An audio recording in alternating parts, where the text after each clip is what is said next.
반갑습니다. 한국사의 해설의 품격담사학도 해품사입니다. 자, 이번 영상에서도 제가 만든 한능가 어플인 하이한국사 오늘의 문제 12월 10일자 문제를 해설하겠습니다. 먼저 1번, 다음 자료를 읽고 물음을 답하시고 가나헌법에 대한 설명. 이것도 예전에 다뤘던 것 같은데 어려운 문제니까 한번 더 다시 다뤄볼게요. 일단 헌법 유형은 여러분들이 어려워하는 이유가 이 헌법에서 뭘 했는지는 아는데 그걸 원문을 읽고서 이게 어떤 헌법을 다룬 거구나 그걸 파악하는 게 어려워요. 근데 일단 팁을 다루면 부통령이 언급된다. 일단 이승만 정부 시기의 개헌이라 보시면 돼요. 우리나라 역사에서 부통령이 있던 건 이승만 정부밖에 없어요. 그럼 둘 다 해당되는 건데, 그러면 발췌 개헌인지 4.4.5 개헌인지 그걸 찾았어야 되는데, 여기서 중요한 거는 국민의 직접 선거, 대통령을, 이거 다른 말로 하면 대통령 직선제거든요. 대통령 직선제를 규정한 거는 발췌 개헌이에요.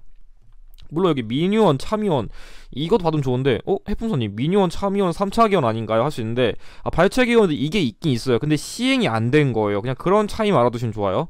그리고 밑에 거는 부칙이 중요한데, 이 55조에는 대통령이 1차 중임할 수 있다는데 이거에 대한 제한을 적용하지 않는데요. 그러니까 중임에 대한 제한을 없애버린 게 뭐예요? 그러니까 중임 제한 철폐를 규정한 걸 한마디로 얘기하면은 4.4.5 개헌인 거예요. 그래서 그걸 포인트 잡는 게 중요했고, 발췌 개헌은 그 6.25 전쟁이 진행되던 당시에 시행되었는데, 당시에 부산 정치 파동이라 해가지고 헌병대가 국회의원들 끌고 간 다음에 거의 공포 분위기 속에서 당장 투표해! 이런 식으로 거의 계엄령 아래 국회에서 거의 공포 분위기 속에서 개헌을 단행시켰다는 게 핵심입니다. 그래가지고 정답은 2번이 됩니다. 2번, 다음 선언문이 발표된 시기에 연표에서 어떻게 고른 것. 자, 이 문제도 옛날에 있던 문제 중에 가장 어려운 문제인데 최근엔 이게 안 나오네요. 일단 포인트는 대동단결 선언, 이걸 아냐 모르냐가 중요한데, 일단은 이거는 솔직히 이걸 읽는다고 잘 풀진 못할 것 같고, 대동단결 선언이 어떤 의미를 가지는지를 여러분들 아시는 게 중요할 것 같거든요. 뭐냐면 대동단결 선언은 한마디로 이 대한민국 임시정부의 모체예요. 그러니까 뭐 임시정부 운영한다면 군영 같은 건 어떻게 하지, 뭐 구성원 같은 건 어떻게 하지, 그거에 대한 기초 같은 게 있는 게 여기는 대동단결 선언이거든요. 그래서 이게 정확하게 1917년에 나온 이후에, 나중에 3.1운동이 발생한 이후 이제 대한민국 임시정부가 수립되면서 어떻게 보면 이때부터 이제 대한민국 임시정부가 나오기 전에 그런 기초 토대를 스멀스멀 만들었다. 조금 그런 느낌이어서 여러분들이 이 키워드를 좀 알아두시면 좀 도움이 될 것 같아요. 그래가지고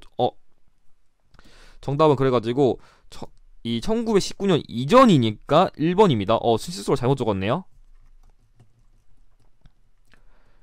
3번, 다음 가상 인터뷰의 주인공에 대한 설명으로 옳은 걸 얘기했는데, 이 문제는 여러분들이 솔직히 지금쯤에 이 키워드 많이 나오는데, 한국 독립운동 지열사를 보자마자 바로 박은식 선생님이 나왔어야 돼요.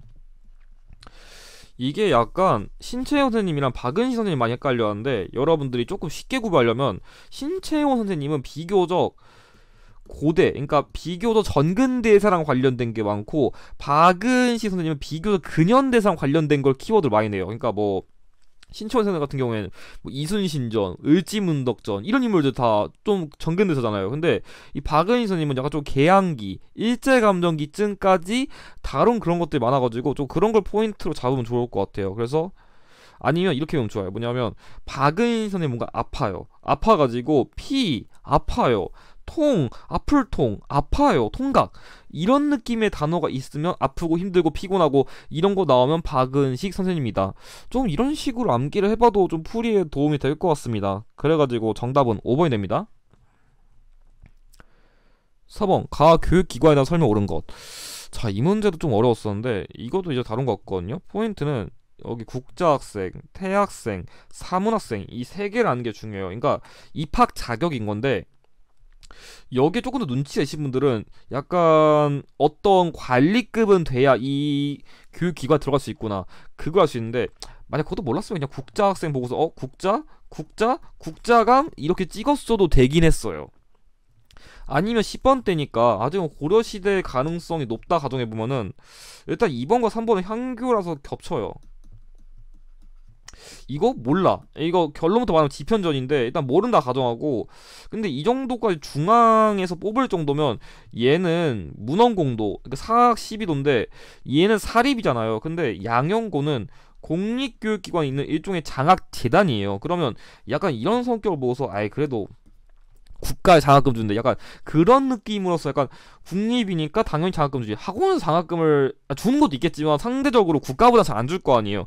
조금 그런 느낌이어서 여러분들이 키워드 잡았다면은 이 문제도 조금 눈치껏 있게 풀 수 있지 않았을까 싶네요. 그래가지고 정답은 4번이 됩니다. 자, 마지막 가나헌법이 제정된 시기 사이에 있던 사실이 옳은 것. 또 헌법 유형이 나왔는데 뭐 두 번 정도 봐도 괜찮죠. 헌법 유형은 한 번만 제대로 외우면 금방금방 다 풀 수 있으니까 핵심 키워드 잘 복습해 봅시다. 뭐냐면 왼쪽 거는 대통령의 계속 재임은 3기 하나인데요. 그러니까 대통령이 3번 당선할 수 있을 정도로 헌법을 개정한 건 삼선 개헌, 다른 말로 6차 개헌이 되고요. 우측에 있는 게 좀 중요한데 통일주체 국민회의, 임기는 6년인데 제한이 없고요. 국회 해당권 등 대통령에게 초헌법적인 권한을 준 거는 유신헌법, 다른 말로 7차 개헌이 됩니다. 그래가지고 정답은 이 서울과 평양에서 7.4 남북 공동성명이 발표되었는데 이 7.4 남북 공동성명을 계기로 북한과 남한의 각자 통일 업무를 완수해야 돼 라는 명분하에서 북한에서 사회주의헌법, 남한에서는 유신헌법을 했는데 그게 결과적으로 독재에 악용됐다는 그런 게 있었죠. 그래서 어쨌든 간에 7.4 남북 공동성명을 계기로 개혁의 필요성의 명분을 제기하면서 유신헌법이 단행된 거기 때문에 이 선제 사건을 계기로 나의 사건이 발생했기 때문에 정답은 4번이 되는 겁니다. 자, 그럼 이것으로 오늘자 문제 해설도 마치도록 하겠습니다. 영상의 내용이 도움이 되셨다면 좋아요와 구독을 부탁드립니다.